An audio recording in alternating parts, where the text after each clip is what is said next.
بسم اللہ الرحمن الرحیم۔ السلام علیکم۔ اربوں خربوں درود و سلام خاتم النبیین حضرت محمد مصطفیٰ صلی اللہ علیہ وآلہ وسلم پر، ان کی آل، ان کی اولاد پر اللہ تعالیٰ مغفرت فرمائے، آپ کی، میری، پوری امت کے مسلمانوں کی، آمین۔ حضرت عائشہ رضی اللہ تعالیٰ عنہا رسول اکرم صلی اللہ علیہ وآلہ وسلم کا ارشاد نقل فرماتی ہیں، جو 12 رکعتیں پڑھنے کی پابندی کرتا ہے اللہ تعالیٰ اس کے لیے جنت میں محل بناتے ہیں۔ 4 رکعت ظہر سے پہلے، 4 رکعت مغرب کے بعد، 2 رکعت عشاء کے بعد اور 2 رکعت فجر سے پہلے۔ حضرت عائشہ رضی اللہ تعالی عنہا سے روایت ہے کہ نبی کریم صلی اللہ علیہ وآلہ وسلم کو نوافل اور سنتوں میں کسی نماز کا اتنا زیادہ اہتمام نہ تھا جتنا کہ فجر کی نماز سے پہلے 2 رکعت سنت پڑھنے کا اہتمام تھا۔ حضرت عائشہ رضی اللہ تعالی عنہا سے روایت ہے کہ نبی کریم صلی اللہ علیہ وآلہ وسلم نے فجر کی 2 رکعت سنتوں کے بارے میں ارشاد فرمایا، یہ 2 رکعتیں مجھے ساری دنیا سے زیادہ محبوب ہیں۔ حضرت ام حبیبہ رضی اللہ تعالی عنہا سے روایت ہے کہ رسول اللہ صلی اللہ علیہ وآلہ وسلم نے ارشاد فرمایا، جو شخص ظہر سے پہلے 4 رکعتیں اور ظہر کے بعد 4 رکعتیں پابندی سے پڑھتا ہے، اللہ تعالیٰ اسے دوزخ کی آگ پر حرام فرما دیتے ہیں۔ حضرت عبداللہ بن صائب رضی اللہ تعالی عنہ سے روایت ہے کہ رسول اللہ صلی اللہ علیہ وآلہ وسلم ظہر سے پہلے زوال کے بعد 4 رکعت پڑھتے تھے اور آپ نے ارشاد فرمایا، یہ وہ گھڑی ہے جس میں آسمان کے دروازے کھول دیے جاتے ہیں، اور اس لیے میں چاہتا ہوں کہ اس گھڑی میں میرا کوئی نیک عمل آسمان کی طرف جائے۔ حضرت عمر بن خطاب رضی اللہ تعالی عنہ فرماتے ہیں کہ رسول اللہ صلی اللہ علیہ وآلہ وسلم نے ارشاد فرمایا، زوال کے بعد ظہر سے پہلے کی 4 رکعتیں تہجد کی 4 رکعتوں کے برابر ہیں۔ رسول اللہ صلی اللہ علیہ وآلہ وسلم نے ارشاد فرمایا، اس وقت ہر چیز اللہ تعالیٰ کی تسبیح کرتی ہے۔ پھر آیت کریمہ تلاوت فرمائی جس کا ترجمہ ہے، سایہ دار چیزیں اور ان کے سائے کبھی ایک طرف کو اور کبھی دوسری طرف کو عاجزی کے ساتھ اللہ تعالیٰ کو سجدہ کرتے ہوئے جھکے جاتے ہیں۔ حضرت عبداللہ بن عمر رضی اللہ تعالی عنہ سے روایت ہے، رسول اللہ صلی اللہ علیہ وآلہ وسلم نے ارشاد فرمایا، اللہ تعالیٰ اس شخص پر رحم فرمائے جو عصر سے پہلے 4 رکعت پڑھتا ہے۔ حضرت ابو ہریرہ رضی اللہ تعالی عنہ سے روایت ہے کہ رسول اللہ صلی اللہ علیہ وآلہ وسلم نے ارشاد فرمایا، جو رمضان کی رات میں اللہ تعالیٰ کے وعدوں پر یقین کرتے ہوئے اور اس کے اجر و انعام کے شوق میں نماز تراویح پڑھتا ہے، اس کے پچھلے سب گناہ معاف ہو جاتے ہیں۔ حضرت عبد الرحمن رضی اللہ تعالی عنہ سے روایت ہے کہ رسول اللہ صلی اللہ علیہ وآلہ وسلم نے ایک مرتبہ رمضان کے مہینے کا ذکر کرتے ہوئے ارشاد فرمایا، یہ ایسا مہینہ ہے کہ جس کے روزوں کو اللہ تعالیٰ نے تم پر فرض کیا ہے، اور میں نے تمہارے لیے اس کی تراویح کو سنت قرار دیا ہے۔ جو شخص اللہ تعالیٰ کے وعدوں پر یقین کرتے ہوئے اس کے اجر و انعام کے شوق میں اس مہینے کے روزے رکھتا ہے اور تراویح پڑھتا ہے، وہ گناہوں سے اس طرح پاک ہو جاتا ہے جیسا کہ اپنی ماں سے آج ہی پیدا ہوا ہو۔ حضرت ابو فاطمہ رضی اللہ تعالی عنہ فرماتے ہیں کہ مجھے نبی کریم صلی اللہ علیہ وآلہ وسلم نے ارشاد فرمایا، ابو فاطمہ، اگر تم مجھ سے آخرت میں ملنا چاہتے ہو تو سجدے زیادہ کیا کرو، یعنی نماز کثرت سے پڑھا کرو۔ حضرت ابو ہریرہ رضی اللہ تعالی عنہ سے روایت ہے کہ رسول اللہ صلی اللہ علیہ وآلہ وسلم نے ارشاد فرمایا، رمضان المبارک کے بعد سب سے افضل روزے ماہ محرم کے ہیں، اور فرض نمازوں کے بعد سب سے افضل نماز رات کی ہے۔ حضرت ایاس بن معاویہ مزنی رحمۃ اللہ علیہ سے روایت ہے کہ رسول اللہ صلی اللہ علیہ وآلہ وسلم نے ارشاد فرمایا، تہجد ضرور پڑھا کرو، اگرچہ اتنی تھوڑی دیر ہی کے لیے ہو جتنی دیر میں بکری کا دودھ دوہا جاتا ہے، اور جو نماز بھی عشاء کے بعد پڑھی جائے وہ تہجد میں شامل ہے۔ حضرت عبداللہ رضی اللہ تعالی عنہ سے روایت ہے کہ رسول اللہ صلی اللہ علیہ وآلہ وسلم نے ارشاد فرمایا، رات کی نفل نماز دن کی نفل نماز سے ایسے ہی افضل ہے جیسے کہ چھپ کر دیا ہوا صدقہ اعلانیہ صدقے سے افضل ہے۔ حضرت ابو امامہ باہلی رضی اللہ تعالی عنہ سے روایت ہے کہ رسول اللہ صلی اللہ علیہ وآلہ وسلم نے ارشاد فرمایا، تہجد ضرور پڑھا کرو، وہ تم سے پہلے کے نیک لوگوں کا طریقہ رہا ہے، اس سے تمہیں اپنے رب کا قرب حاصل ہوگا، گناہ معاف ہوں گے اور گناہوں سے بچے رہو گے۔ حضرت ابو مالک اشعری رضی اللہ تعالی عنہ سے روایت ہے کہ نبی کریم صلی اللہ علیہ وآلہ وسلم نے ارشاد فرمایا، جنت میں ایسے بالا خانے ہیں جن میں اندر کی چیزیں باہر سے اور باہر کی چیزیں اندر سے نظر آتی ہیں۔ یہ بالا خانے اللہ تعالیٰ نے ان لوگوں کے لیے تیار فرمائے ہیں جو لوگوں کو کھانا کھلاتے ہیں، خوب سلام پھیرتے ہیں اور رات کو اس وقت نماز پڑھتے ہیں جب لوگ سو رہے ہوتے ہیں۔ حضرت سہل بن سعد رضی اللہ تعالیٰ عنہ فرماتے ہیں کہ حضرت جبرائیل علیہ السلام نبی کریم صلی اللہ علیہ وآلہ وسلم کے خدمت میں حاضر ہوئے اور عرض کیا، محمد صلی اللہ علیہ وآلہ وسلم، آپ جتنا بھی زندہ رہیں ایک دن موت آنی ہے، آپ جو چاہیں عمل کریں اس کا بدلہ آپ کو دیا جائے گا، جس سے چاہے محبت کریں، آخر ایک دن اس سے جدا ہونا ہے۔ جان لیجئے کہ مومن کی بزرگی تہجد پڑھنے میں ہے اور مومن کی عزت لوگوں سے بے نیاز رہنے میں ہے۔ حضرت عبداللہ بن عمر بن عاص رضی اللہ تعالیٰ عنہ فرماتے ہیں کہ رسول اللہ صلی اللہ علیہ وآلہ وسلم نے مجھ سے ارشاد فرمایا، عبداللہ، تم فلاں کی طرح مت ہو جانا کہ وہ رات کو تہجد پڑھا کرتا تھا پھر تہجد چھوڑ دی۔ حضرت مطلب بن ربیعہ رضی اللہ تعالیٰ عنہ فرماتے ہیں کہ رسول اللہ صلی اللہ علیہ وآلہ وسلم نے ارشاد فرمایا، رات کی نماز 2 رکعتیں ہیں، لہٰذا جب تم میں سے کوئی نماز پڑھے تو ہر 2 رکعتوں کے آخر میں تشہد پڑھے، پھر دعا میں اصرار کرے، مسکنت اختیار کرے، بے کسی اور کمزوری کا اظہار کرے۔ جس نے ایسا نہ کیا اس کی نماز ادھوری ہے۔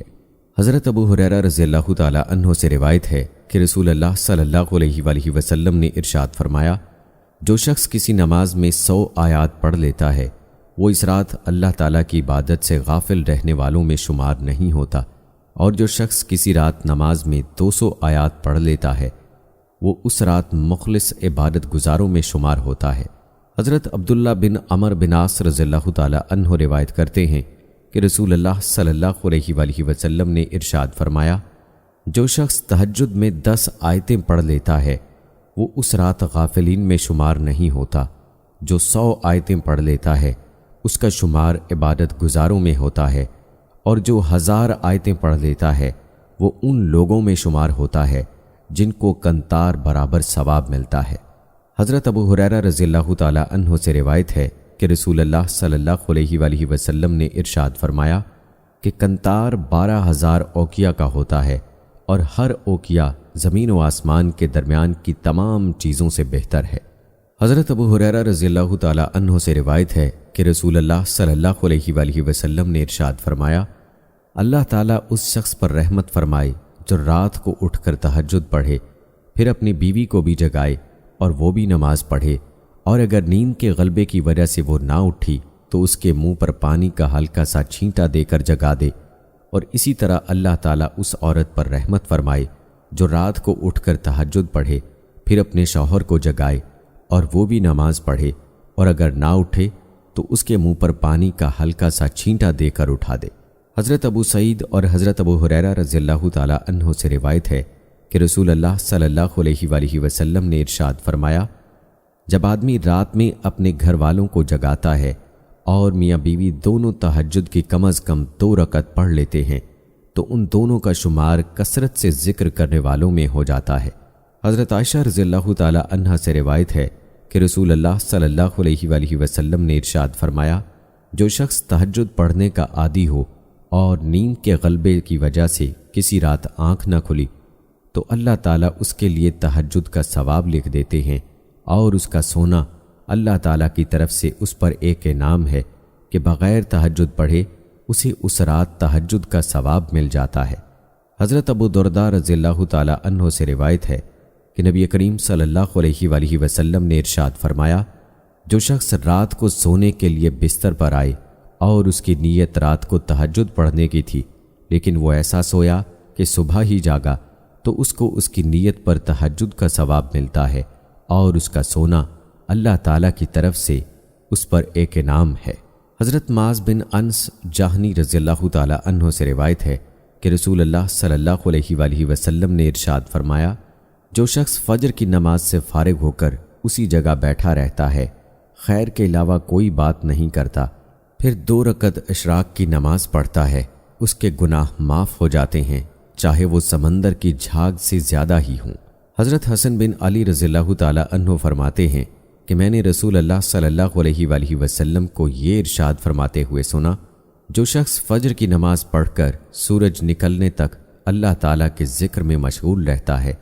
پھر 2 یا 4 رکعت اشراق کی نماز پڑھتا ہے، تو دوزخ کی آگ اس کی کھال کو بھی نہ چھوئے گی۔ حضرت انس بن مالک رضی اللہ تعالی عنہ روایت کرتے ہیں کہ رسول اللہ صلی اللہ علیہ وآلہ وسلم نے ارشاد فرمایا، جو شخص فجر کی نماز جماعت سے پڑھتا ہے، پھر آفتاب نکلنے تک اللہ تعالیٰ کے ذکر میں مشغول رہتا ہے، پھر 2 رکعت نفل پڑھتا ہے، تو اسے حج اور عمرے کا ثواب ملتا ہے۔ حضرت انس رضی اللہ تعالی عنہ فرماتے ہیں کہ رسول اللہ صلی اللہ علیہ وآلہ وسلم نے 3 مرتبہ ارشاد فرمایا، کامل حج اور عمرے کا ثواب، کامل حج اور عمرے کا ثواب، کامل حج اور عمرے کا ثواب۔ حضرت ابو درداء رضی اللہ تعالی عنہ سے روایت ہے کہ رسول اللہ صلی اللہ علیہ وآلہ وسلم حدیث کرسی میں اپنے رب کا یہ ارشاد مبارک نقل فرماتے ہیں، آدم کے بیٹے دن کے شروع میں 4 رکعت پڑھنے سے عاجز نہ بنو، میں تمہارے دن بھر کے کام بنا دوں گا۔ حضرت ابو ہریرہ رضی اللہ تعالی عنہ سے روایت ہے کہ رسول اللہ صلی اللہ علیہ وآلہ وسلم نے ایک لشکر بھیجا جو بہت ہی جلد بہت سارا مال لے کر واپس لوٹ آیا۔ ایک صحابی رضی اللہ تعالی عنہ نے عرض کیا، یا رسول اللہ صلی اللہ علیہ وآلہ وسلم، ہم نے کوئی ایسا لشکر نہیں دیکھا جو اتنی جلدی اتنا سارا مال غنیمت لے کر واپس لوٹ آیا ہو۔ رسول اللہ صلی اللہ علیہ وآلہ وسلم نے ارشاد فرمایا کہ میں تمہیں اس سے بھی کم وقت میں اس مال سے بہت زیادہ غنیمت کمانے والا شخص نہ بتاؤں؟ یہ وہ شخص ہے جو اپنے گھر سے اچھی طرح وضو کر کے مسجد جاتا ہے، فجر کی نماز پڑھتا ہے، پھر سورج نکلنے کے بعد اشراق کی نماز پڑھتا ہے، تو یہ بہت تھوڑے وقت میں بہت زیادہ نفع کمانے والا ہے۔ حضرت ابو ہریرہ رضی اللہ تعالی عنہ سے روایت ہے کہ رسول اللہ صلی اللہ علیہ وآلہ وسلم نے ارشاد فرمایا، جو چاشت کی 2 رکعت پڑھنے کا اہتمام کرتا ہے، اس کے گناہ معاف کر دیے جاتے ہیں، اگرچہ وہ سمندر کی جھاگ کے برابر ہوں۔ حضرت ابو ہریرہ رضی اللہ تعالی عنہ سے روایت ہے کہ رسول اللہ صلی اللہ علیہ وآلہ وسلم نے ارشاد فرمایا، جو شخص مغرب کی نماز کے بعد 6 رکعتیں اس طرح پڑھتا ہے کہ ان کے درمیان کوئی فضول بات نہیں کرتا، تو اسے 12 سال کی عبادت کے برابر ثواب ملتا ہے۔ حضرت عبداللہ بن عمر رضی اللہ تعالی عنہ فرماتے ہیں کہ رسول اللہ صلی اللہ علیہ وآلہ وسلم نے حضرت جعفر بن ابی طالب رضی اللہ تعالی عنہ کو حبشہ روانہ فرمایا۔ جب وہ وہاں سے مدینہ طیبہ آئے تو آپ صلی اللہ علیہ وآلہ وسلم نے ان کو گلے لگایا اور پیشانی پر بوسہ دیا، پھر ارشاد فرمایا، کیا میں تمہیں ایک ہدیہ نہ دوں؟ کیا میں تمہیں ایک خوشخبری نہ سناؤں؟ کیا میں تمہیں ایک تحفہ نہ دوں؟ انہوں نے عرض کیا، ضرور۔ چنانچہ آپ صلی اللہ علیہ وآلہ وسلم نے صلاۃ التسبیح کی تفصیل بیان فرمائی۔ حضرت حسن رحمۃ اللہ علیہ رسول اللہ صلی اللہ علیہ وآلہ وسلم کا ارشاد نقل فرماتے ہیں، جس شخص سے کوئی گناہ ہوا پھر اس نے اچھی طرح وضو کیا اور کھلے میدان میں جا کر 2 رکعت پڑھ کر اللہ تعالیٰ سے اس گناہ کی معافی چاہی تو اللہ تعالیٰ اسے ضرور معاف فرما دیتے ہیں۔ حضرت عبداللہ بن زید مازنی رضی اللہ تعالیٰ عنہ فرماتے ہیں کہ رسول اللہ صلی اللہ علیہ وآلہ وسلم بارش کی دعا مانگنے کے لیے عیدگاہ تشریف لے گئے اور آپ صلی اللہ علیہ وآلہ وسلم نے قبلے کی طرف رخ کر کے اپنی چادر مبارک کو الٹا، یہ گویا نیک فال تھی کہ اللہ تعالیٰ ہمارا حال اس طرح بدل دیں گے۔ حضرت حذیفہ رضی اللہ تعالیٰ عنہ فرماتے ہیں کہ نبی کریم صلی اللہ علیہ وآلہ وسلم کا معمول مبارک تھا کہ جب کوئی اہم معاملہ پیش آتا تو آپ فوراً نماز میں مشغول ہو جاتے۔ حضرت عبداللہ بن مسعود رضی اللہ تعالیٰ عنہ فرماتے ہیں کہ ایک شخص نے نبی کریم صلی اللہ علیہ وآلہ وسلم کی خدمت میں حاضر ہو کر عرض کیا، یا رسول اللہ، میں بحرین تجارت کے لیے جانا چاہتا ہوں۔ رسول اللہ صلی اللہ علیہ وآلہ وسلم نے ارشاد فرمایا، سفر سے پہلے 2 رکعت نفل پڑھ لینا۔ حضرت ابو ہریرہ رضی اللہ تعالی عنہ سے روایت ہے کہ نبی کریم صلی اللہ علیہ وآلہ وسلم نے ارشاد فرمایا، جب تم گھر میں داخل ہو تو 2 رکعت نماز پڑھ لیا کرو، یہ 2 رکعتیں تمہیں گھر میں داخل ہونے کے بعد کی برائی سے بچا لیں گی۔ اسی طرح گھر سے نکلنے سے پہلے 2 رکعت پڑھ لیا کرو، یہ 2 رکعتیں تمہیں گھر سے باہر نکلنے کی بعد کی برائی سے بچا لیں گی۔ حضرت ابی بن کعب رضی اللہ تعالی عنہ سے روایت ہے کہ رسول اللہ صلی اللہ علیہ وآلہ وسلم نے مجھ سے ارشاد فرمایا، تم نماز کے شروع میں کیا پڑھتے ہو؟ حضرت کعب رضی اللہ تعالی عنہ فرماتے ہیں میں نے سورت فاتحہ پڑھی۔ رسول اللہ صلی اللہ علیہ وآلہ وسلم نے ارشاد فرمایا، قسم ہے اس ذات کی جس کے قبضے میں میری جان ہے، اللہ تعالیٰ نے نہ تورات، نہ انجیل، نہ زبور اور نہ باقی قرآن میں اس جیسی کوئی صورت اتاری ہے، اور یہی وہ صورت فاتحہ کی 7 آیتیں ہیں جو ہر نماز کی ہر رکعت میں دہرائی جاتی ہیں۔ حضرت ابو ہریرہ رضی اللہ تعالی عنہ سے روایت ہے کہ رسول اللہ صلی اللہ علیہ وآلہ وسلم نے ارشاد فرمایا، جب امام سورت فاتحہ کے آخر میں غیر المغضوب علیہم ولا الضالین کہے تو تم آمین کہو، اس لیے کہ جس شخص کی آمین فرشتوں کی آمین کے ساتھ مل جائے، یعنی دونوں کی آمین کا وقت ایک ہو، تو اس کے پچھلے تمام گناہ معاف ہو جاتے ہیں۔ حضرت ابو موسیٰ اشعری رضی اللہ تعالی عنہ رسول اللہ صلی اللہ علیہ وآلہ وسلم کا ارشاد نقل کرتے ہیں کہ جب امام غیر المغضوب علیہم ولا الضالین کہے تو آمین کہو، اللہ تعالیٰ تمہاری دعا قبول فرمائیں گے۔ حضرت ابو ہریرہ رضی اللہ تعالی عنہ روایت کرتے ہیں کہ تم میں سے کسی کو یہ پسند ہے کہ جب وہ گھر جائے تو وہاں 3 حاملہ اونٹنیاں موجود ہوں جو بڑی اور موٹی ہوں؟ ہم نے عرض کیا یقیناً۔ آپ صلی اللہ علیہ وآلہ وسلم نے ارشاد فرمایا، جن 3 آیتوں کو تم میں سے کوئی شخص نماز میں پڑھتا ہے وہ 3 بڑی اور موٹی اونٹنیوں سے بہتر ہے۔ حضرت ابو ذر رضی اللہ تعالی عنہ فرماتے ہیں کہ میں نے رسول اللہ صلی اللہ علیہ وآلہ وسلم کو یہ ارشاد فرماتے ہوئے سنا، جو شخص ایک رکوع کرتا ہے یا ایک سجدہ کرتا ہے اس کا ایک درجہ بلند کر دیا جاتا ہے اور اس کی ایک غلطی معاف کر دی جاتی ہے۔ حضرت ابو ہریرہ رضی اللہ تعالی عنہ روایت کرتے ہیں کہ رسول اللہ صلی اللہ علیہ وآلہ وسلم نے ارشاد فرمایا، جب امام رکوع سے اٹھتے ہوئے سمی اللہ لمن حمدہ کہے تو تم اللہم ربنا لک الحمد کہو، جس کا یہ کہنا فرشتوں کے کہنے کے ساتھ مل جاتا ہے، اس کے پچھلے سارے گناہ معاف ہو جاتے ہیں۔ حضرت ابو ہریرہ رضی اللہ تعالی عنہ سے روایت ہے کہ رسول اللہ صلی اللہ علیہ وآلہ وسلم نے ارشاد فرمایا، بندہ نماز کے دوران سجدے کی حالت میں اپنے رب کے سب سے زیادہ قریب ہوتا ہے، لہٰذا اس حالت میں خوب دعائیں کیا کرو۔ حضرت عبادہ بن صامت رضی اللہ تعالی عنہ سے روایت ہے کہ انہوں نے رسول اللہ صلی اللہ علیہ وآلہ وسلم کو یہ ارشاد فرماتے ہوئے سنا، جو بندہ بھی اللہ تعالیٰ کے لیے سجدہ کرتا ہے اللہ تعالیٰ اس کی وجہ سے ضرور ایک نیکی لکھ دیتا ہے، ایک گناہ معاف فرما دیتے ہیں اور ایک درجہ بلند کر دیتے ہیں، لہٰذا خوب کثرت سے سجدہ کیا کرو، یعنی نماز پڑھا کرو۔ حضرت ابو ہریرہ رضی اللہ تعالی عنہ سے روایت ہے کہ رسول اللہ صلی اللہ علیہ وآلہ وسلم نے ارشاد فرمایا، جب ابن آدم سجدے کی آیت تلاوت کر کے سجدہ کرتا ہے تو شیطان روتا ہوا ایک طرف ہٹ جاتا ہے اور کہتا ہے،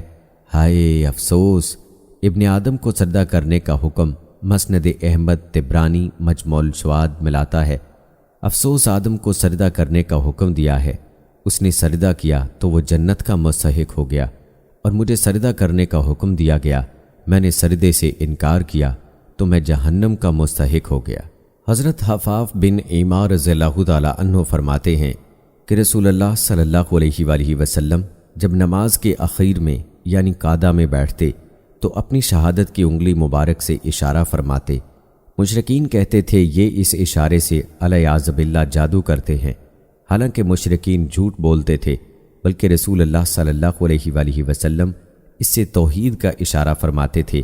یعنی یہ اللہ تعالیٰ کے ایک ہونے کا اشارہ ہے۔ حضرت نافع رحمۃ اللہ علیہ فرماتے ہیں کہ حضرت عبداللہ بن عمر رضی اللہ تعالی عنہ جب نماز کے قعدہ میں بیٹھتے تو اپنے دونوں ہاتھ اپنے دونوں گھٹنوں پر رکھتے اور شہادت کی انگلی سے ارشاد فرماتے اور نگاہ انگلی پر رکھتے، پھر نماز کے بعد فرماتے، رسول اللہ صلی اللہ علیہ وآلہ وسلم کا ارشاد ہے، یہ شہادت کی انگلی شیطان پر لوہے سے زیادہ سخت ہے، یعنی تشہد کی حالت میں شہادت کی انگلی سے اللہ تعالیٰ کی وحدانیت کا اشارہ کرنا شیطان پر کسی کو نیزے وغیرہ مارنے سے بھی زیادہ سخت ہے۔ اللہ تعالیٰ کا ارشاد ہے، صبر اور نماز کے ذریعے سے مدد لیا کرو، بے شک وہ نماز دشوار ضرور ہے، مگر جن کے دلوں میں خشوع ہے ان پر کچھ بھی دشوار نہیں۔ حضرت عثمان رضی اللہ تعالی عنہ فرماتے ہیں کہ میں نے رسول اللہ صلی اللہ علیہ وآلہ وسلم کو یہ ارشاد فرماتے ہوئے سنا، جو مسلمان بھی فرض نماز کا وقت آنے پر اس کے لیے اچھی طرح وضو کرتا ہے، پھر خشوع کے ساتھ نماز پڑھتا ہے، جس میں رکوع بھی اچھی طرح کرتا ہے، تو جب تک کبیرہ گناہ نہ کرے یہ نماز اس کے لیے پچھلے گناہوں کا کفارہ بن جاتی ہے، اور نماز کی یہ فضیلت اس کو ہمیشہ حاصل ہوتی رہتی ہے۔ حضرت عقبہ بن عامر جاہنی رضی اللہ تعالی عنہ نبی کریم صلی اللہ علیہ وآلہ وسلم کا ارشاد نقل کرتے ہیں کہ جو مسلمان بھی کامل وضو کرتا ہے پھر اپنی نماز میں اس طرح دھیان سے کھڑا ہوتا ہے کہ معلوم ہو کہ وہ کیا پڑھ رہا ہے، تو نماز سے اس حال میں فارغ ہوتا ہے کہ اس پر کوئی گناہ نہیں ہوتا، جیسی اس دن تھا جس دن اس کو اس کی ماں نے جنا تھا۔ حضرت جابر رضی اللہ تعالی عنہ فرماتے ہیں کہ ایک شخص رسول اللہ صلی اللہ علیہ وآلہ وسلم کی خدمت میں حاضر ہوئے اور عرض کیا، یا رسول اللہ صلی اللہ علیہ وآلہ وسلم، کون سی نماز سب سے افضل ہے؟ ارشاد فرمایا،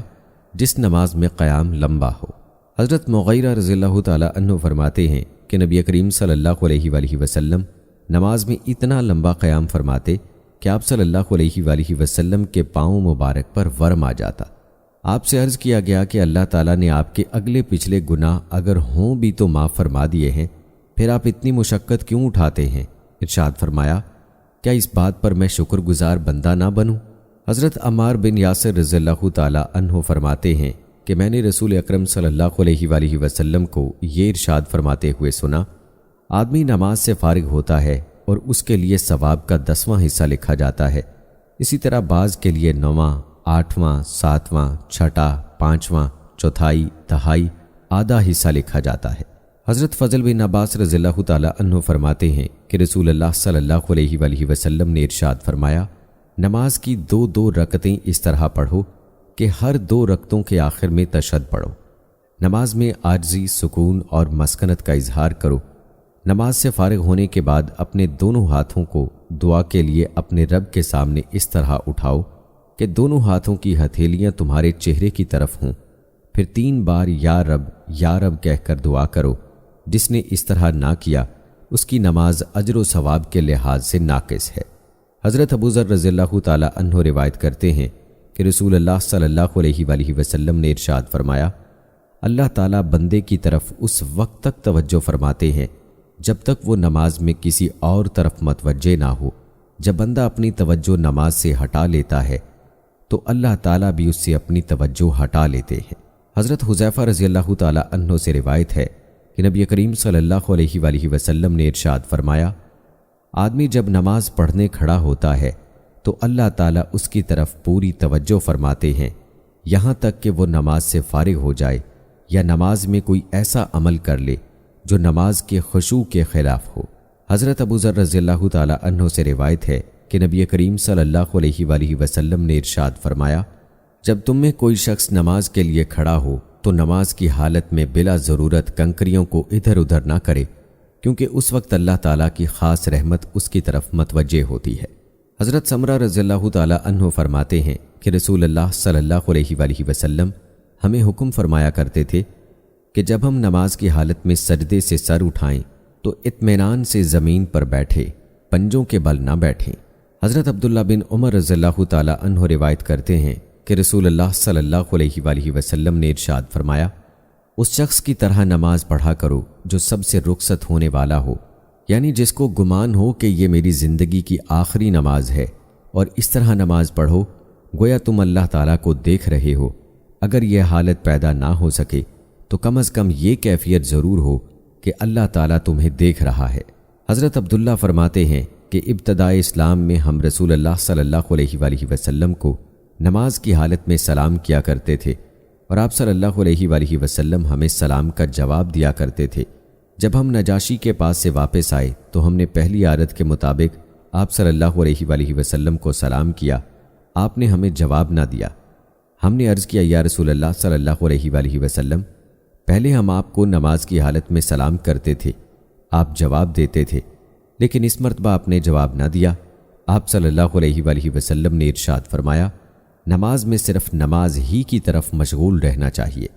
حضرت عبداللہ رضی اللہ تعالی عنہ فرماتے ہیں کہ میں نے رسول اللہ صلی اللہ علیہ وآلہ وسلم کو نماز پڑھتے ہوئے دیکھا۔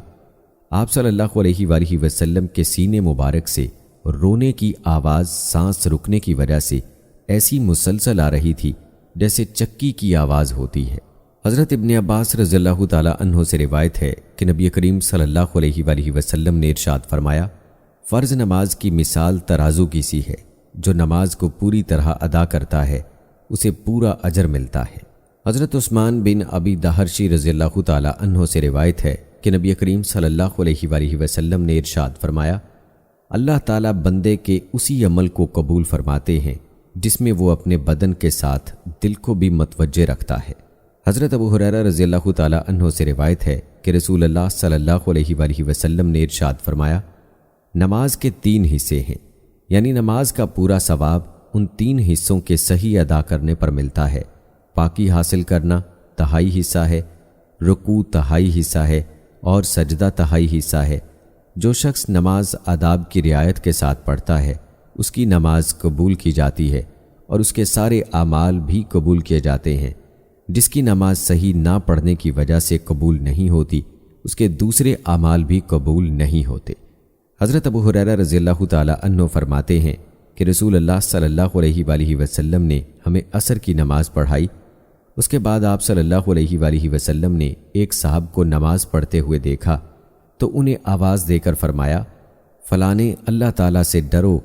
نماز کو اچھی طرح سے پڑھو، کیا تم یہ سمجھتے ہو کہ میں تم کو نہیں دیکھتا؟ میں اپنے پیچھے کی چیزوں کو بھی ایسے ہی دیکھتا ہوں جیسے کہ اپنے سامنے کی چیزوں کو دیکھتا ہوں۔ اپنی نمازوں کو اچھی طرح پڑھا کرو، رکوع اور سجدوں کو پورے طور پر ادا کیا کرو۔ حضرت وائل بن حجر رضی اللہ تعالی عنہ فرماتے ہیں کہ رسول اللہ صلی اللہ علیہ وآلہ وسلم جب رکوع فرماتے تو ہاتھوں کی انگلیاں کھلی رکھتے اور جب سجدہ فرماتے تو انگلیاں ملا لیتے۔ حضرت ابو درداء رضی اللہ تعالی عنہ روایت فرماتے ہیں،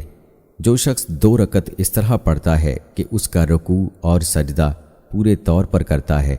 اس کے بعد اللہ تعالیٰ سے جو مانگتا ہے اللہ تعالیٰ اس کو وہ فوراً یا کسی مصلحت کی وجہ سے کچھ دیر کے بعد ضرور عطا فرماتے ہیں۔ حضرت ابو عبداللہ اشعری رضی اللہ تعالی عنہ سے روایت ہے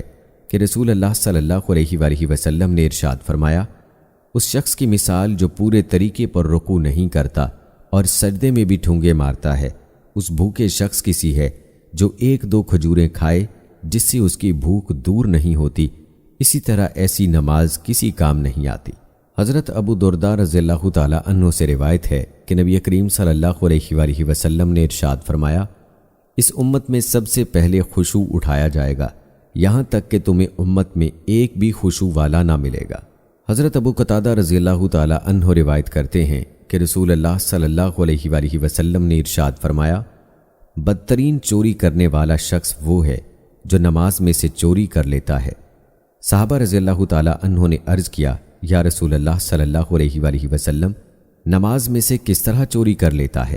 ارشاد فرمایا، اس کا رکوع اور سجدہ اچھی طرح نہیں کرتا، یا یہ فرمایا کہ رکوع اور سجدے میں اپنی کمر کو صحیح نہیں کرتا۔ حضرت ابو ہریرہ رضی اللہ تعالی عنہ روایت کرتے ہیں کہ رسول اللہ صلی اللہ علیہ وآلہ وسلم نے ارشاد فرمایا، اللہ تعالیٰ ایسے آدمی کی نماز کی طرف دیکھتے ہی نہیں جو رکوع اور سجدے کے درمیان یعنی قوما میں اپنی کمر کو سیدھا نہ کرے۔ حضرت عائشہ رضی اللہ تعالی عنہا سے روایت ہے کہ میں نے رسول اللہ صلی اللہ علیہ وآلہ وسلم سے پوچھا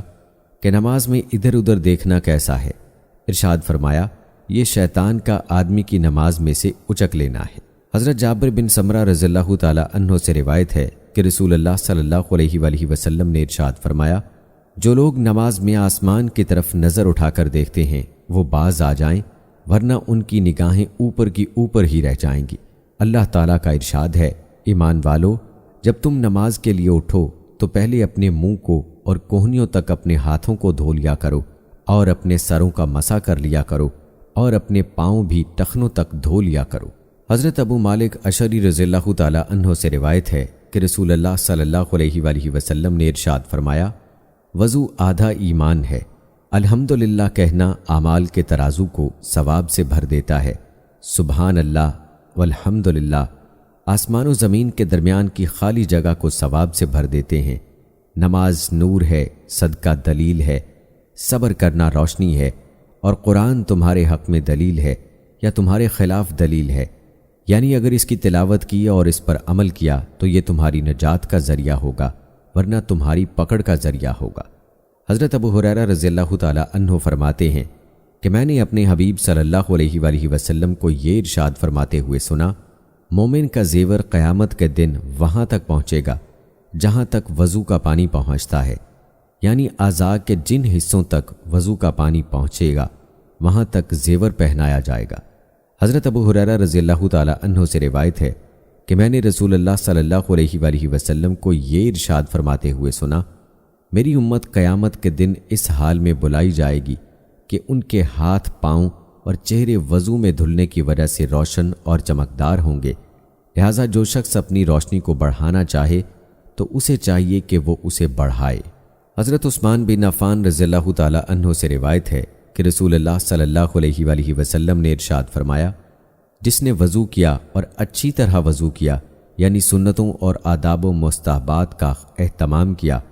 تو اس کے گناہ جسم سے نکل جاتے ہیں، یہاں تک کہ اس کے ناخنوں کے نیچے سے بھی نکل جاتے ہیں۔ حضرت عثمان بن عفان رضی اللہ تعالی عنہ فرماتے ہیں کہ میں نے رسول اللہ صلی اللہ علیہ وآلہ وسلم کو یہ ارشاد فرماتے ہوئے سنا، جو بندہ کامل وضو کرتا ہے، یعنی ہر عضو کو اچھی طرح 3 مرتبہ دھوتا ہے، اللہ تعالیٰ اس کے اگلے پچھلے سب گناہ معاف فرما دیتے ہیں۔ حضرت عبداللہ بن عمر رضی اللہ تعالی عنہ سے روایت ہے کہ نبی کریم صلی اللہ علیہ وآلہ وسلم نے ارشاد فرمایا، جو وضو میں ایک مرتبہ ہر عضو کو دھوتا ہے تو یہ فرض کے درجے میں ہے، اور جو وضو میں 2 مرتبہ ہر عضو کو دھوتا ہے تو اسے اجر کے 2 حصے ملتے ہیں، اور جو وضو میں 3 مرتبہ ہر عضو کو دھوتا ہے تو یہ میرا اور مجھ سے پہلے انبیاء علیہ السلام کا وضو ہے۔ حضرت عبداللہ بن عمر رضی اللہ تعالی عنہ فرماتے ہیں کہ رسول اللہ صلی اللہ علیہ وآلہ وسلم ارشاد فرمایا کرتے تھے، جو شخص وضو ہونے کے باوجود تازہ وضو کرتا ہے اسے 10 نیکیاں ملتی ہیں۔ حضرت ابو ہریرہ رضی اللہ تعالی عنہ سے روایت ہے کہ نبی کریم صلی اللہ علیہ وآلہ وسلم نے ارشاد فرمایا، اگر مجھے یہ خیال نہ ہوتا کہ میری امت مشقت میں پڑ جائے گی تو میں ان کو ہر نماز کے وقت مسواک کرنے کا حکم دیتا۔ حضرت ابو ایوب رضی اللہ تعالی عنہ روایت کرتے ہیں کہ رسول اللہ صلی اللہ علیہ وآلہ وسلم نے ارشاد فرمایا، 4 چیزیں پیغمبروں کی سنتوں میں سے ہیں، حیا کا ہونا، خوشبو لگانا، مسواک کرنا اور نکاح کرنا۔ حضرت عائشہ رضی اللہ تعالی عنہا سے روایت ہے کہ رسول اللہ صلی اللہ علیہ وآلہ وسلم نے ارشاد فرمایا، 10 چیزیں انبیاء علیہ السلام کی سنتوں میں سے ہیں، مونچھیں کاٹنا، داڑھی بڑھانا، مسواک کرنا، ناک میں پانی ڈال کر صاف کرنا، ناخن تراشنا، انگلیوں کے جوڑوں کو اور اسی طرح جسم میں جہاں جہاں میل جمتا ہے، مثلاً کان اور ناک کے سوراخ اور بغلوں وغیرہ کا اہتمام سے دھونا، بغل کے بال اکھیڑنا، زیر ناف بال مونڈنا اور پانی سے استنجا کرنا۔ حدیث کے راوی حضرت مصعب رحمۃ اللہ علیہ فرماتے ہیں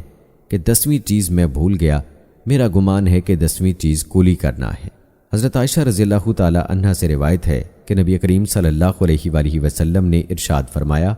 مسواک منہ کو صاف کرنے والی ہے اور اللہ تعالیٰ کی خوشنودی کا ذریعہ ہے۔ حضرت ابو امامہ رضی اللہ تعالی عنہ سے روایت ہے کہ رسول اللہ صلی اللہ علیہ وآلہ وسلم نے ارشاد فرمایا، جب بھی جبرائیل علیہ السلام میرے پاس آئے مجھے مسواک کرنے کی تاکید کی، یہاں تک کہ مجھے اندیشہ ہونے لگا کہ مسواک زیادہ کرنے کی وجہ سے میں اپنے مسوڑوں کو چھیل نہ ڈالوں۔ حضرت عائشہ رضی اللہ تعالی عنہا سے روایت ہے کہ رسول اللہ صلی اللہ علیہ وآلہ وسلم دن یا رات میں جب بھی سو کر اٹھتے تو وضو کرنے سے پہلے مسواک ضرور فرماتے۔ حضرت علی رضی اللہ تعالی عنہ سے روایت ہے کہ رسول اللہ صلی اللہ علیہ وآلہ وسلم نے ارشاد فرمایا، جب بندہ مسواک کر کے نماز کے لیے کھڑا ہوتا ہے تو فرشتہ اس کے پیچھے کھڑا ہو جاتا ہے اور اس کی تلاوت خوب دھیان سے سنتا ہے، پھر اس کے بہت قریب آ جاتا ہے، یہاں تک کہ اس کے منہ پر اپنا منہ رکھ دیتا ہے۔ قرآن کریم کا جو بھی لفظ اس نمازی کے منہ سے نکلتا ہے سیدھا فرشتے کے پیٹ میں پہنچتا ہے، اور اس طرح یہ فرشتوں کا محبوب بن جاتا ہے۔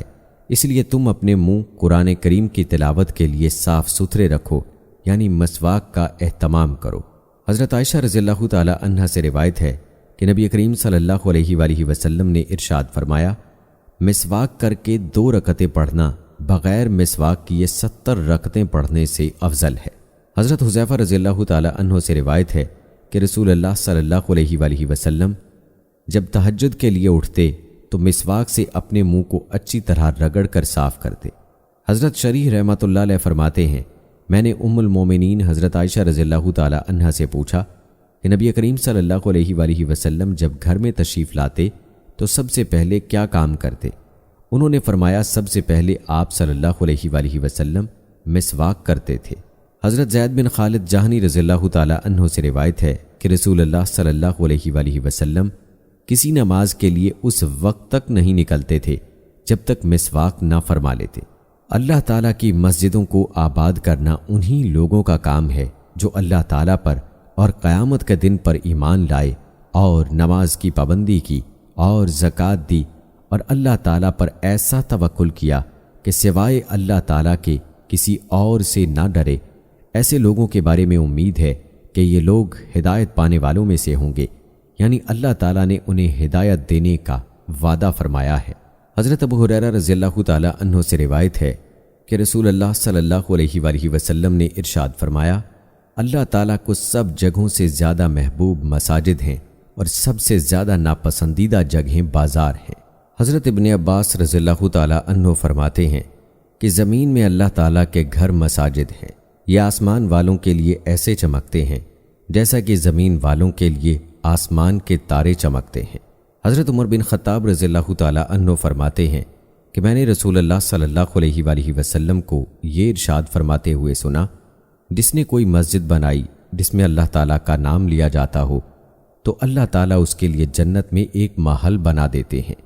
حضرت ابو ہریرہ رضی اللہ تعالی عنہ سے روایت ہے کہ رسول اللہ صلی اللہ علیہ وآلہ وسلم نے ارشاد فرمایا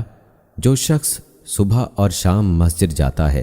اللہ تعالیٰ اس کے لیے جنت میں مہمانی کا انتظام فرماتے ہیں۔ جتنی مرتبہ صبح یا شام مسجد جاتا ہے اتنی ہی مرتبہ اللہ تعالیٰ اس کے لیے مہمانی کا انتظام فرماتے ہیں۔ حضرت ابو امامہ رضی اللہ تعالی عنہ سے روایت ہے کہ رسول اللہ صلی اللہ علیہ وآلہ وسلم نے ارشاد فرمایا صبح اور شام مسجد جانا اللہ تعالیٰ کے راستے میں جہاد کرنے میں داخل ہے۔ حضرت ابو سعید خدری رضی اللہ تعالی عنہ سے روایت ہے کہ رسول اللہ صلی اللہ علیہ وآلہ وسلم نے ارشاد فرمایا جو شخص مسجد سے محبت رکھتا ہے اللہ تعالیٰ اس سے محبت فرماتے ہیں۔ حضرت ابو درداء رضی اللہ تعالی عنہ سے روایت ہے کہ میں نے رسول اللہ صلی اللہ علیہ وآلہ وسلم کو یہ ارشاد فرماتے ہوئے سنا مسجد ہر متقی کا گھر ہے اور اللہ تعالیٰ نے اپنے ذمے لیا ہے کہ جس کا گھر مسجد ہو اسے راحت دوں گا، اس پر رحمت کروں گا، پل صراط کا راستہ آسان کر دوں گا،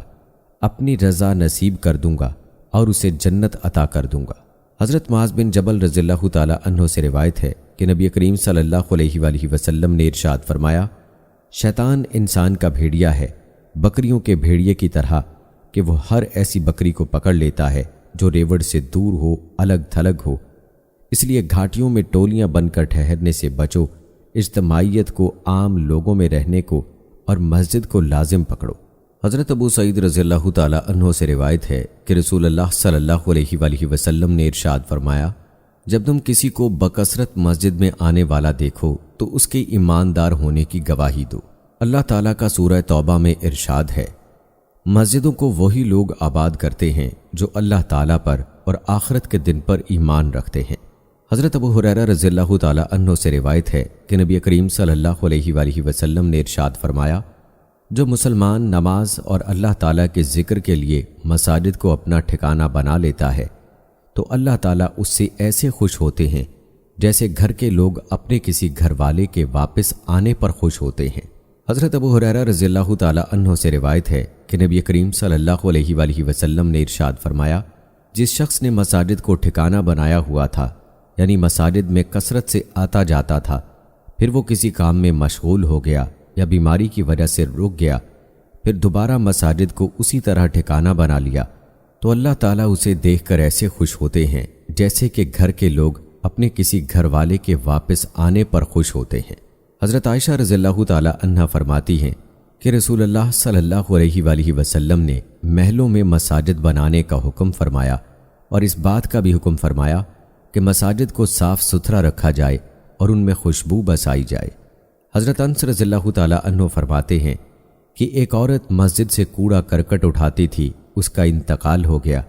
نبی کریم صلی اللہ علیہ وآلہ وسلم کو اس کے دفن کرنے کی اطلاع نہیں دی گئی۔ نبی کریم صلی اللہ علیہ وآلہ وسلم نے ارشاد فرمایا جب تم میں سے کسی کا انتقال ہو جائے تو مجھے اس کی اطلاع دے دیا کرو۔ اور ارشاد فرمایا، میں نے اسے جنت میں دیکھا اس لیے کہ وہ مسجد میں کوڑا کرکٹ اٹھاتی تھی۔ اللہ تعالیٰ کا ارشاد ہے، جس طرح ہم نے کعبہ کو قبلہ مقرر کر کے تم پر اپنی نعمت کو مکمل کیا، اسی طرح ہم نے تم لوگوں میں ایک عظیم الشان رسول بھیجا جو تم ہی میں سے ہے۔ وہ تم کو ہماری آیات پڑھ پڑھ کر سناتے ہیں، تم کو نفس کی گندگی سے پاک کرتے ہیں، تم کو قرآن کریم کی تعلیم دیتے ہیں، اور اس قرآن کی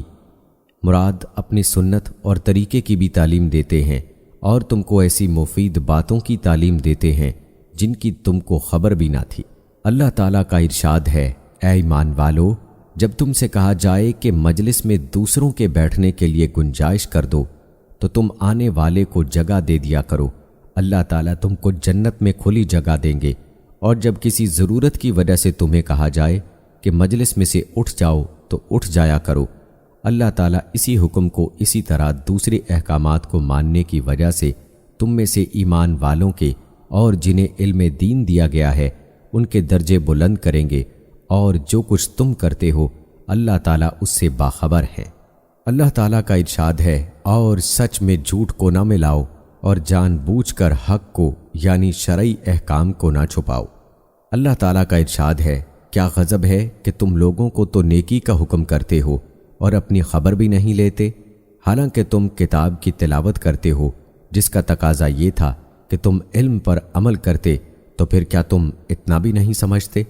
حضرت بریدہ اسلمی رضی اللہ تعالیٰ عنہ روایت کرتے ہیں کہ رسول اللہ صلی اللہ علیہ وآلہ وسلم نے ارشاد فرمایا، جو شخص قرآن شریف پڑھے، اسے سیکھے اور اس پر عمل کرے، اس کو قیامت کے دن تاج پہنایا جائے گا جو نور کا بنا ہوا ہوگا، اس کی روشنی سورج کی روشنی کی طرح ہوگی۔ اس کے والدین کو ایسے 2 جوڑے پہنائے جائیں گے کہ تمام دنیا اس کا مقابلہ نہیں کر سکتی۔ وہ عرض کریں گے،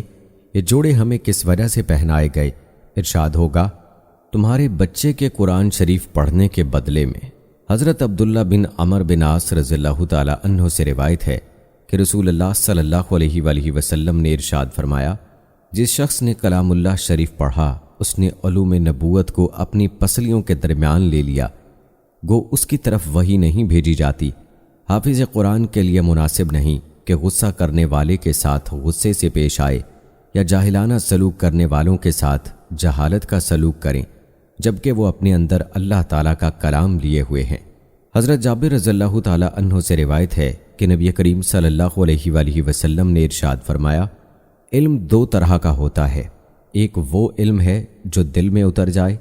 وہی علم نافع ہے، اور دوسرا وہ علم جو صرف زبان پر ہو یعنی عمل اور اخلاص سے خالی ہو،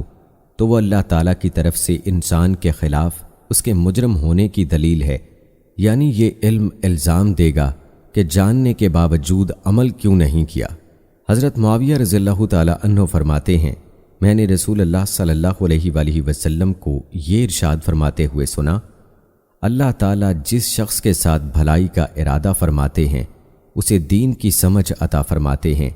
میں تو صرف تقسیم کرنے والا ہوں، جبکہ اللہ تعالیٰ عطا کرنے والے ہیں۔ حضرت انس رضی اللہ تعالیٰ عنہ فرماتے ہیں کہ رسول اللہ صلی اللہ علیہ وآلہ وسلم نے ارشاد فرمایا، قیامت کی علامات میں سے ہے کہ علم اٹھا لیا جائے گا، جہالت آ جائے گی، شراب کھلم کھلا پی جائے گی، اور زنا پھیل جائے گا۔ حضرت ابو سعید خدری رضی اللہ تعالیٰ عنہ سے روایت ہے کہ رسول اللہ صلی اللہ علیہ وآلہ وسلم نے ارشاد فرمایا، مومن بھلائی یعنی علم سے کبھی سیر نہیں ہوتا، وہ علم کی باتوں کو سن کر سیکھتا رہتا ہے یہاں تک کہ اسے موت آ جاتی ہے اور جنت میں داخل ہو جاتا ہے۔ حضرت ابو ذر رضی اللہ تعالیٰ عنہ فرماتے ہیں کہ نبی کریم صلی اللہ علیہ وآلہ وسلم نے مجھ سے ارشاد فرمایا، ابو ذر، اگر تم صبح جا کر ایک آیت کلام اللہ شریف کی سیکھ لو تو نوافل کی 100 رکعت سے افضل ہے، اور اگر ایک باب علم کا سیکھ لو، خواہ وہ اس وقت کا عمل ہو یا نہ ہو، مطلب تیمم کے مسائل، تو 1000 رکعت نوافل پڑھنے سے بہتر ہے۔ حضرت ابو ہریرہ رضی اللہ تعالیٰ عنہ فرماتے ہیں کہ میں نے رسول اللہ صلی اللہ علیہ وآلہ وسلم کو یہ ارشاد فرماتے ہوئے سنا، جو میری اس مسجد یعنی مسجد نبوی میں صرف کسی خیر کی بات کو سیکھنے یا سکھانے کے لیے آئے تو وہ ثواب میں اللہ تعالیٰ کے راستے میں جہاد کرنے والے کے درجے میں ہے، اور جو اس کے علاوہ کسی اور غرض سے آئے تو وہ اس شخص کی طرح ہے جو دوسرے کے ساز و سامان کو دیکھ رہا ہو، اور ظاہر ہے کہ دوسرے کی چیزوں کو دیکھنے سے اپنا کوئی فائدہ نہیں۔ حضرت ابو ہریرہ رضی اللہ تعالیٰ عنہ فرماتے ہیں کہ میں نے ابو القاسم رضی اللہ تعالیٰ عنہ کو یہ ارشاد فرماتے ہوئے سنا، تم میں سب سے بہتر وہ ہیں جو تم میں سب سے اچھے اخلاق والے ہیں، جبکہ ساتھ ساتھ ان میں دین کی سمجھ بھی ہو۔ حضرت ابو امامہ رضی اللہ تعالیٰ عنہ سے روایت ہے کہ نبی کریم صلی اللہ علیہ وآلہ وسلم نے ارشاد فرمایا، جو شخص خیر کی بات سیکھنے یا سکھانے ہی کے لیے مسجد جائے تو اس کا ثواب اس حاجی کے ثواب کی طرح ہے جس کا حج کامل ہو۔ حضرت ابن عباس رضی اللہ تعالیٰ عنہ سے روایت ہے کہ رسول اللہ صلی اللہ علیہ وآلہ وسلم نے ارشاد فرمایا، لوگوں کو دین سکھاؤ، ان کے ساتھ آسانی کا برتاؤ کرو اور سختی کا برتاؤ نہ کرو۔ حضرت عبداللہ بن مسعود رضی اللہ تعالیٰ عنہ فرماتے ہیں کہ رسول اللہ صلی اللہ علیہ وآلہ وسلم نے ارشاد فرمایا، جب اللہ تعالیٰ کسی بندے کے ساتھ بھلائی کا ارادہ فرماتے ہیں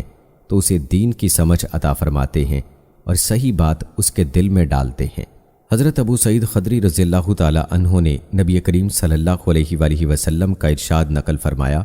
تمہارے پاس لوگ مشرق کی جانب سے دین کا علم سیکھنے آئیں گے، لہٰذا جب وہ تمہارے پاس آئیں تو ان کے ساتھ بھلائی کا معاملہ کرنا۔ حضرت ابو سعید رضی اللہ تعالیٰ عنہ کے شاگرد ابو ہارون عبدی کہتے ہیں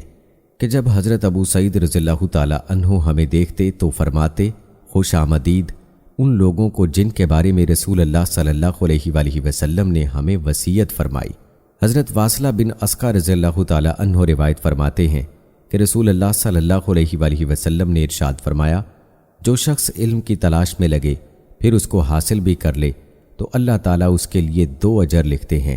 اور جو شخص علم کا طالب ہو لیکن اس کو حاصل نہ کر سکے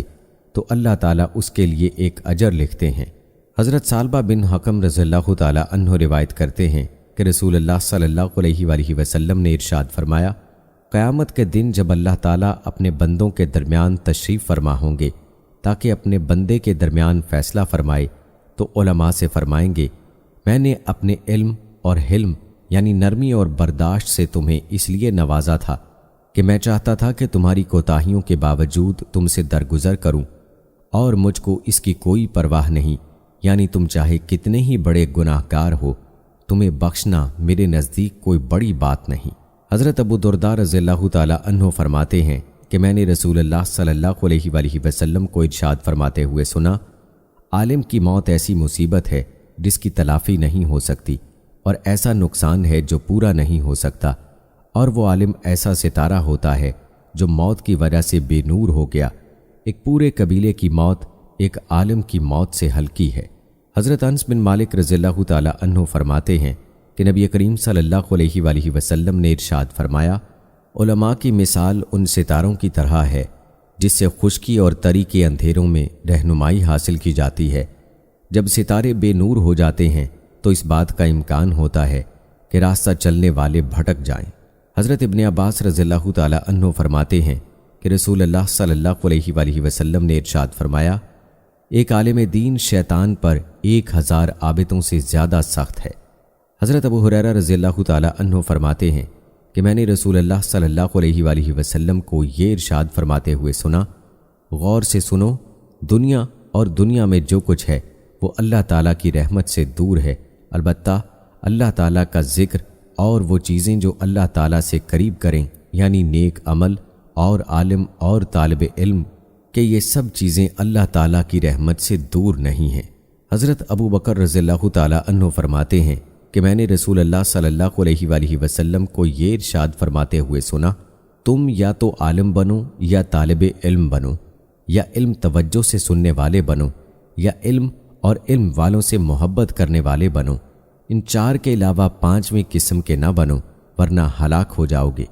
5ویں قسم یہ ہے کہ تم علم اور علم والوں سے بغض رکھو۔ حضرت ابن مسعود رضی اللہ تعالیٰ عنہ فرماتے ہیں کہ میں نے رسول اللہ صلی اللہ علیہ وآلہ وسلم کو یہ ارشاد فرماتے ہوئے سنا، حسد سوائے 2 شخصوں کے کسی پر جائز نہیں، یعنی اگر حسد جائز ہوتا تو یہ 2 شخص ایسے ہیں کہ ان پر جائز ہوتا، ایک وہ شخص جس کو اللہ تعالیٰ نے مال دیا ہو اور وہ اسے اللہ تعالیٰ کی رضا والے کاموں میں بے دریغ خرچ کرتا ہو، دوسرے وہ جس کو اللہ تعالیٰ نے علم عطا فرمایا ہو اور وہ اس کے مطابق فیصلہ کرتا ہو اور اسے دوسروں کو سکھاتا ہو۔ حضرت عبداللہ رضی اللہ تعالیٰ عنہ فرماتے ہیں کہ رسول اللہ صلی اللہ علیہ وآلہ وسلم نے ارشاد فرمایا، قرآن سیکھو اور لوگوں کو سکھاؤ، علم سیکھو اور لوگوں کو سکھاؤ، فرض احکام سیکھو اور لوگوں کو سکھاؤ،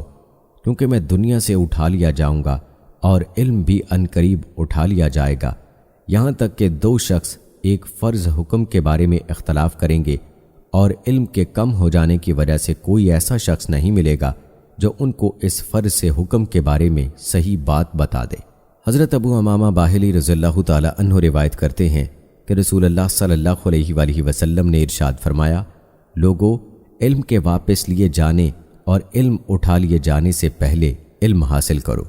حضرت ابو ہریرہ رضی اللہ تعالی عنہ فرماتے ہیں کہ رسول اللہ صلی اللہ علیہ وآلہ وسلم نے ارشاد فرمایا، مومن کے مرنے کے بعد جن اعمال کا ثواب اس کو ملتا رہتا ہے ان میں ایک تو علم ہے جو کسی کو سکھایا اور پھیلایا ہو،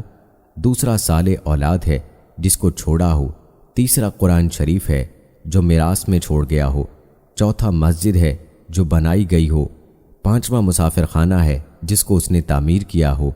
چھٹا نہر ہے جس کو اس نے جاری کیا ہو، ساتواں وہ صدقہ ہے جس کو اپنی صحت اور زندگی میں اس طرح دے گیا ہو کہ مرنے کے بعد اس کا ثواب ملتا رہے، مثلاً وقف کی شکل میں صدقہ کر گیا ہو۔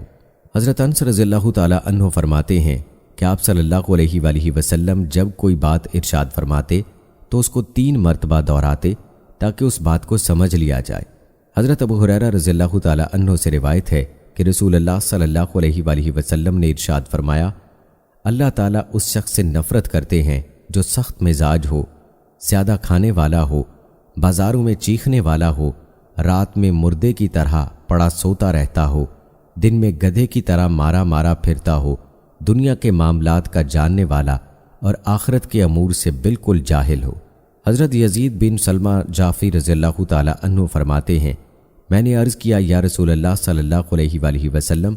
میں نے آپ سے کئی حدیثیں سنی ہیں، مجھے اس بات کا ڈر ہے کہ آخری حدیثیں تو مجھے یاد رہیں اور پہلی حدیثیں یاد نہ رہیں، اس لیے مجھے کوئی جامع بات ارشاد فرما دے۔ رسول اللہ صلی اللہ علیہ وآلہ وسلم نے ارشاد فرمایا،